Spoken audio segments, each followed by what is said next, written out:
Assalamualaikum warahmatullahi wabarakatuh. Bertemu lagi dengan Bu Juwita. Kali ini kita akan membahas tentang konsep keindahan. Minggu lalu kita sudah belajar tentang konsep budaya, konsep seni, dan cabang-cabang seni.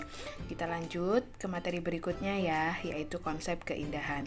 Sebelum kita membahas definisi keindahan, di sini ada beberapa batasan keindahan menurut para ahli. Yang pertama, menurut Leo Tolstoy dari Rusia. Menurutnya, keindahan merupakan sesuatu yang mendatangkan rasa menyenangkan bagi indera penglihatan atau tangkapan mata. Sedangkan menurut Alexander Baumgarten dari Jerman, keindahan adalah keseluruhan susunan dari bagian-bagian yang teratur dan saling berkaitan dan menimbulkan perasaan menyenangkan bagi yang menghayatinya. Yang ketiga, menurut Shaftesbury dari Jerman. Menurutnya, keindahan adalah segala hal yang memiliki proporsi harmonis secara nyata. Yang terakhir, menurut Hemsterhuis dari Belanda. Dia beranggapan keindahan adalah segala hal yang paling banyak mendatangkan rasa senang dan dapat dirasakan dalam waktu sesingkat-singkatnya. Dapat kita simpulkan definisi keindahan, yaitu suatu objek yang dapat menimbulkan perasaan senang yang biasanya memberikan pengalaman keindahan bagi penikmatnya. Nah, di samping ini sudah ada contoh keindahan alam yang ada di Indonesia, baik dari segi foto maupun lukisan. Selanjutnya kita akan membahas tentang estetika.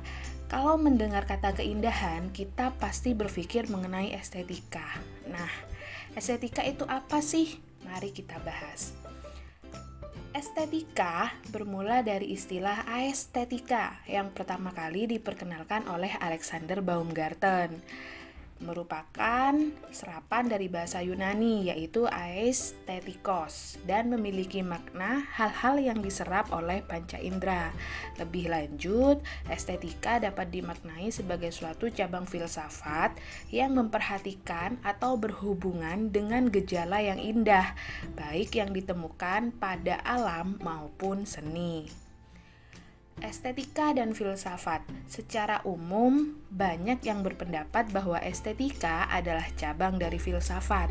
Berikut ada beberapa persoalan yang menyangkut tentang estetika. Yang pertama yaitu nilai estetika. Yang kedua pengalaman estetis, perilaku orang yang mencipta atau seniman, dan yang terakhir adalah seni. Nah, kita akan bahas perkembangan estetika dari waktu ke waktu. Yang pertama ada estetika klasik. Ketika berbicara mengenai estetika klasik, terdapat beberapa pendapat mengenai keindahan atau karya seni. Di antaranya, yang pertama adalah Plato. Dia menilai karya seni disebutnya sebagai mimesis mimesos, artinya karya seni hanya sekedar tiruan dari realitas atau kenyataan yang ada di dunia. Sedangkan menurut Aristoteles, estetika sebagai karya putix dan katarsis. Putix artinya karya seni merupakan karya yang memberikan kontribusi terhadap teori sastra. Sedangkan katarsis artinya karya seni sebagai sarana untuk menyucikan emosi-emosi negatif manusia. Misalnya, hal yang menyedihkan atau menakutkan. Berikutnya adalah estetika abad pertengahan. Estetika abad pertengahan ini berada di sekitar tahun 400 Masehi sampai dengan 1500 Masehi. Disebut sebagai masa gelap atau Dark Age. Karena pada masa ini, agama Nasrani atau Kristen yang berpengaruh kuat pada masyarakat dan pemerintahan menciptakan aturan-aturan ketat yang menjadi belenggu dan menjadi tembok penghalang kreativitas seniman dalam berkarya seni. Karena pada saat itu gereja sangat menentang dan memusuhi segala kebebasan yang berkaitan dengan seni. Lanjut ke estetika pramodern, yang pertama itu adalah primitivisme, yaitu aliran yang bersifat sederhana dan jauh dari teknik-teknik lukis modern. Cirinya adalah penggambaran subjek dengan bagian yang sangat datar. Naturalisme, yaitu aliran yang teknik pelukisannya berpedoman pada peniruan alam, untuk menghasilkan karya seni. Aliran ini terikat pada hukum proporsi, anatomi, perspektif, dan teknik pewarnaan. Contohnya seperti patung. Yang ketiga adalah realisme, yaitu aliran yang berusaha melukiskan keadaan secara nyata atau real tanpa adanya ilusi. Yang terakhir adalah dekorativisme. Asal katanya adalah dekoratif. Artinya, aliran yang menghasilkan karya seni rupa dekoratif dengan menyederhanakan bentuk secara distorsi. Cirinya bersifat kaku, kegarisan, ritmis, warna merata, dan cenderung menghias. Nah, yang terakhir adalah estetika kontemporer. Seniman kontemporer biasanya mengeksplorasi identitas diri atau budaya sebagai tema dalam karyanya, serta melancarkan suatu pesan kritik terhadap fenomena tertentu dan permasalahan sosial yang sedang terjadi melalui karya-karyanya. Nah, di samping itu sudah ada contohnya. Gambar yang pertama itu adalah mural yang isinya jangan rusak masa depan kami dengan korupsi. Nah, isi dari karya seni itu adalah kritik-kritik bagi para koruptor. Selanjutnya adalah perasaan keindahan. Perasaan atau emosi akan keindahan dapat dinikmati oleh selera masing-masing orang.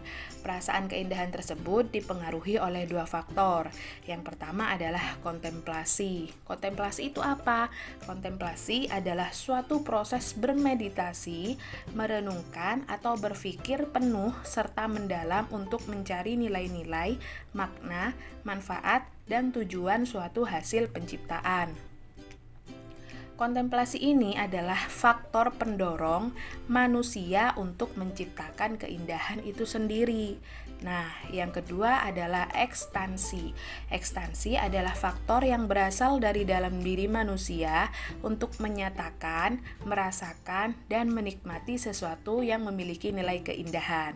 Artinya, jika kontemplasi adalah faktor untuk menciptakan keindahan, ekstansi adalah faktor untuk menilai adanya keindahan.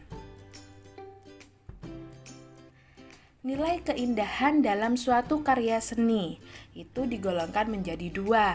Yang pertama nilai intrinsik, yang kedua adalah nilai ekstrinsik. Nilai intrinsik adalah nilai yang dimiliki suatu benda dalam dirinya sendiri atau nilai yang melekat pada suatu benda atau makhluk. Contohnya, pesan pada puisi yang ingin disampaikan kepada pembaca melalui puisi itu sendiri. Sedangkan nilai ekstrinsik adalah sifat baik dari suatu benda sebagai alat atau sarana pendukung untuk hal lain. Dengan kata lain, nilai yang bersifat sebagai alat pembantu. Contohnya, bentuk puisi yang terdiri atas bahasa, diksi, dan baris yang saling mendukung satu sama lain.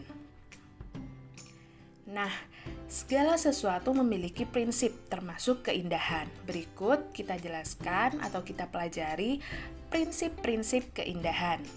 Yang pertama adalah prinsip kesatuan atau unity. Artinya, karya seni tidak memuat unsur-unsur yang tidak perlu, tetapi setiap unsur yang ada menyatu dan mengarah pada pusat perhatian. Yang kedua, prinsip keseimbangan atau balance. Artinya, prinsip yang menyelaraskan unsur-unsur yang bertentangan atau berlawanan menjadi unsur-unsur yang saling memerlukan dan secara bersamaan menciptakan suatu harmoni yang utuh. Prinsip yang ketiga adalah prinsip penekanan. Artinya, setiap karya seni memiliki ide utama yang menjadi titik pemusatan dari nilai keseluruhan karya itu. Yang keempat adalah asas variasi tema. Karya seni dibuat dengan memiliki berbagai variasi tema agar penonton atau penikmatnya tidak merasa jenuh atau bosan.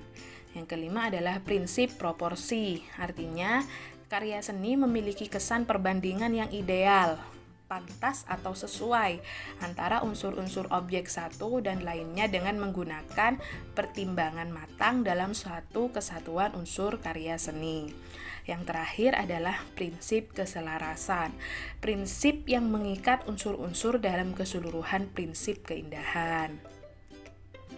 Nah, untuk tugasnya, kalian silahkan catat poin-poin penting dalam pembahasan kali ini. Setelah itu, kalian foto catatan kalian mengenai konsep keindahan, lalu kirimkan di Google Classroom. Selesai. Terima kasih. Semoga penjelasan dalam video ini bermanfaat. Sampai jumpa di video berikutnya. Wassalamualaikum warahmatullahi wabarakatuh.